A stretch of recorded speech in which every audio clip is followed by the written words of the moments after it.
what does peace require in this time when there is a lot of conflict all over the world, as well as just a lot of uncertainty, and what people of faith can do to participate in bringing peace in the areas that we can. Thank you so much, Courtney. So thankful for your leadership and helping us get this conversation going. Thank you. Great to see you, Tanieris. Just following suit, I know that you are a doctor in law. You are also what we would call a bad mamma jamma. You've done diplomacy across the world, from the Netherlands to service in Australia. Right now, you are working here in the United States, and just know that the work right now is always important, but incredibly important, of course, over the course across the last few years, where the politics has shifted, and especially in the last few weeks, even the politics continues to shift. So I'm so grateful for your voice and for your willingness to talk with us today. We are, of course, Sojourners, faith-based organization that is super concerned with the state of the world and advocating for peace and community and building a beloved community. And so thankful that you're in conversation with us. Before we really get into things, I just wanted to know a little bit more about you. And I've never been to your home, your island. And I'm just curious about, like, we've heard so much about it, right? Like, what are some of the interesting things about being from Cuba to you, like, that you carry wherever you are? Yeah. Well, thank you for the invitation, and I really thanks to your organization and the people for invite me, and yes, of course, it's a matter of proud to be Cuban. I am proudly Cuban. I am proudly Matancera because I was born in Matanzas, and as I always said, when you invite me to a visit or to a home, please give me coffee because I am Cuban.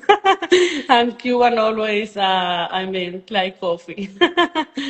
I coming from this beautiful island in the middle of the Caribbean Sea. We have this sentiment of insularity, and we are very happy people, very creative one, and these are characteristics that we have as people, and we are very solidarity people as well, and this is our main part of our values and our traditions. Yes, I love that. So you take coffee, you take joy with you across the world. And I'm sure some of the places you've been could use some good coffee. So Yeah, Cuba has always come to have a coffee with friends. so let's dive in a little bit further, Doctor. We see a lot of things on the news right now, with the blackouts and the blockade. What's one thing that you want folks to understand about the lives of Cubans on the, what people are experiencing right now? Yes, as you said, the Cuban people has been suffering for more than 60 years a blockade from the United States.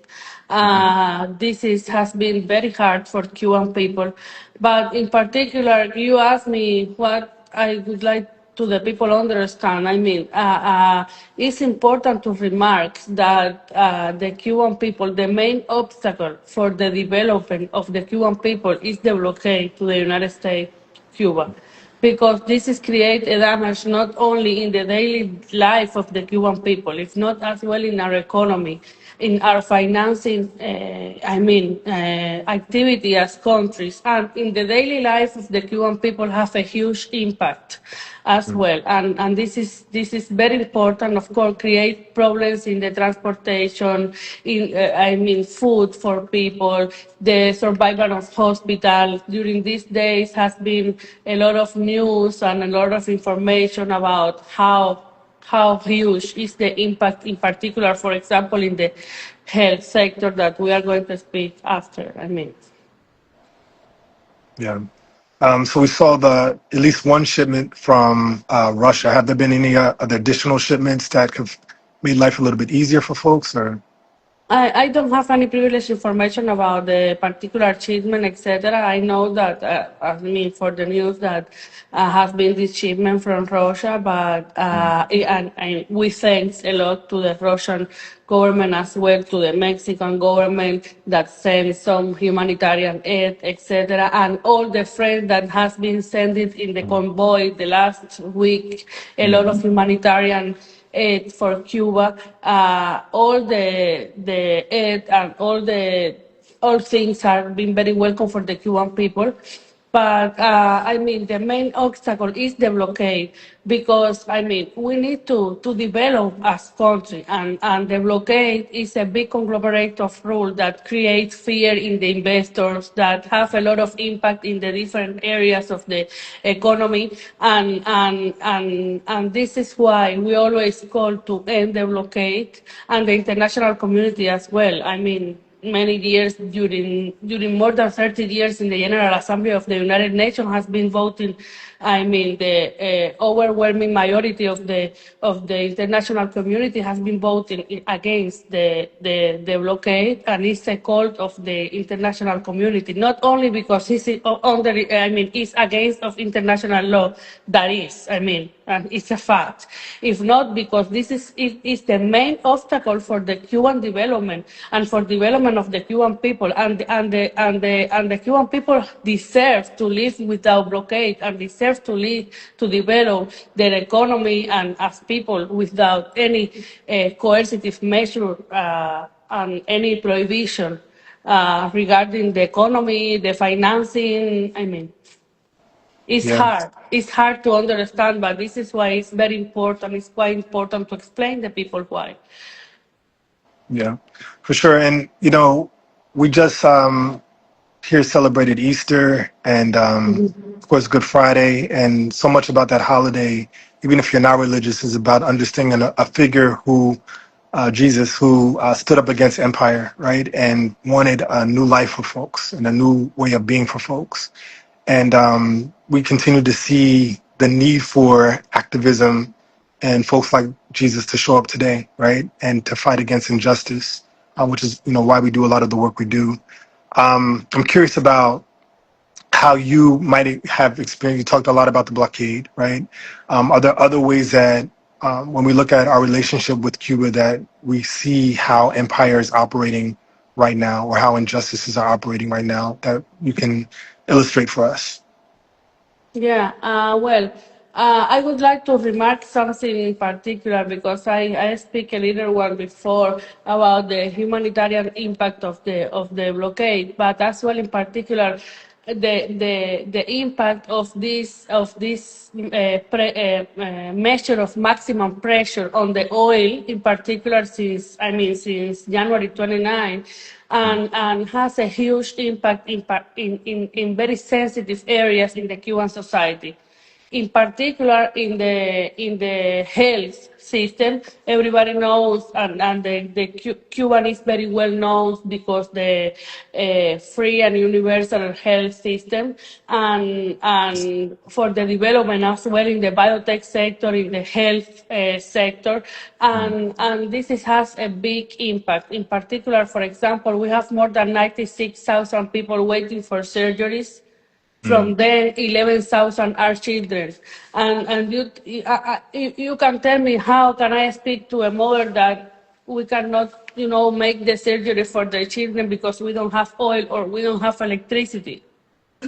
This is the real impact and the human impact that is not able to put in numbers, and it's more than a number. It's more than, I mean, that political phrases, or I mean it's the real life of the Cuban people, and the Cuban people is suffering for that. I mean, the people that need dialysis for life, I mean, for maintain the life, the pregnancy people in Cuba, for example. We have a big campaign of vaccination of all our children. Since they came born, they receive more than 8 vaccines, and for example, for this kind of breakout of the energy, etc., this vaccination process has been affected in more than 30,000 children. I mean, it's a huge impact, and it's a real life of the Cuban people. I mean, all you asked me about the initiative, how we can help, we can contribute to peace, and Cuba has been always a country of peace. I remember that in Havana, for example, was adopted the Declaration of Peace of America, of Latin American, was a document that was signed in Havana for all the presidents of Latin American people.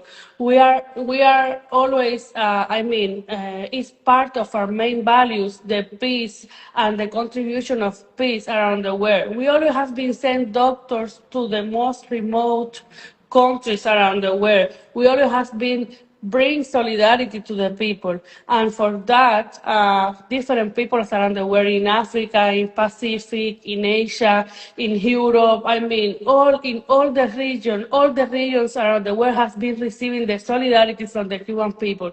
This is why when we see more than 600 people in Cuba from more than almost 100 organizations. I mean, bring help, bring medicines, bring food, bringing with all that they can do for the Cuban people. We thanks, and this is very touching for the Cuban people, and we thanks a lot for that, for this solidarity movement around Cuba. And we know that Cuba is not alone in the world. We feel that from our friends, and thanks as well for, to your organization for this opportunity to communicate our reality, for speak about Cuba, etc. Thank you so Yeah. much. No, thank you. And I think one of the things that, like crisis and specifically this blockade and the sanctions do it tries to limit our ability to dream about the future, right? And to think about the future. It like calls us to like think about the immediate crisis and the issues that are in front of us. But like, let us know what, like, if this didn't exist, like if the blockade didn't exist, what would Cuba's future look like? Or, what are y'all dreaming about in terms of what you want to achieve for the island and also for the world? Yeah, well, I can tell you what I wish. What I wish for the future of Cuba. What I wish a Cuba without a blockade. That the Cuban people live without the blockade. That there is not more any measures against my people and my country. I mean, that the Cuban mother can go to the school with the children, that Cuba guarantee and the Cuban state guarantee with happiness, because we are, living without the blockade. That we can, develop our biotech sector without any necessity to, to receive a unilateral coercive measure, and cannot buy the supply that are necessary to develop the researchers or to develop the vaccine. This is what I dream for my country: live without the blockade, and continue helping the world and the different countries, and continue bring the solidarity to the people in need around the world. This is what I dream. This is what I wish. A Cuban without the blockade. So, you know, I guess there are different opinions about what our relationship should be like here in this country, maybe across the world. I don't know.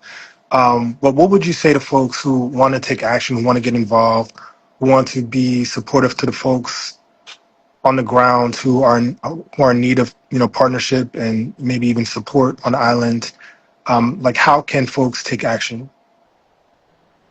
Yeah, well, all the friendship, all the solidarity are welcome, and of course, Cuba is always open to receive new friends, new solidarity movement, to create new synergies, to build bridges between people, and this is that we are doing during more than 60 years of revolution, creating building,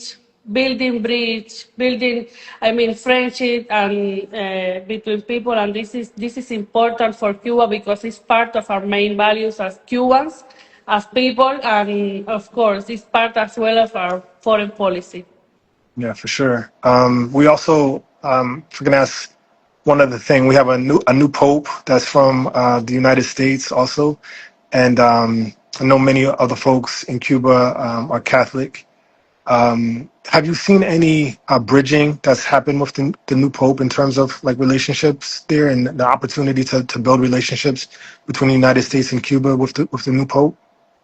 Well, I don't have any privileged information. I don't like to speculate. It's very sensitive issues. I mean, Hmm. but yes, that I can tell you is that Cuba has been always very good relation with Vatican and in particular with Pope and different Pope, and of course Cuba has been received in different occasions the different popes in Havana, and we will, I mean, we have the willingness to continue this good relation with Vatican and to maintain the excellent state of the bilateral relation between Cuba and Vatican. Thank you. Yeah, there's a lot of folks who are Catholic who are part of our network who would love to know that. Thank you.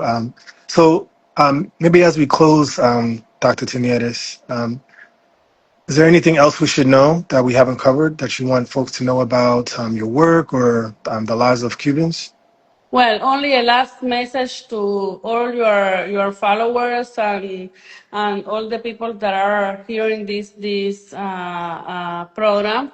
I mean, a message of solidarity, of peace, a messages. I mean, of from the Cuban people with all the creative, with all the happiness that is part of the main values of the Cuban people, and of course of the willingness to continue develop relation with the American people and the willingness to have a good relation with the American people as well that you have been we have been keeping during many years the good relation with American people. Thank you so much for the invitation.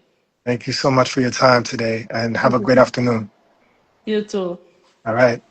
I want to encourage people to please go to sojo.net and sign on to our action alert to stop the blockade in Cuba. Call your senators and your representatives, and we together will keep pushing for the ending of the blockade. Thank you again for joining us, and we'll see you on the other side.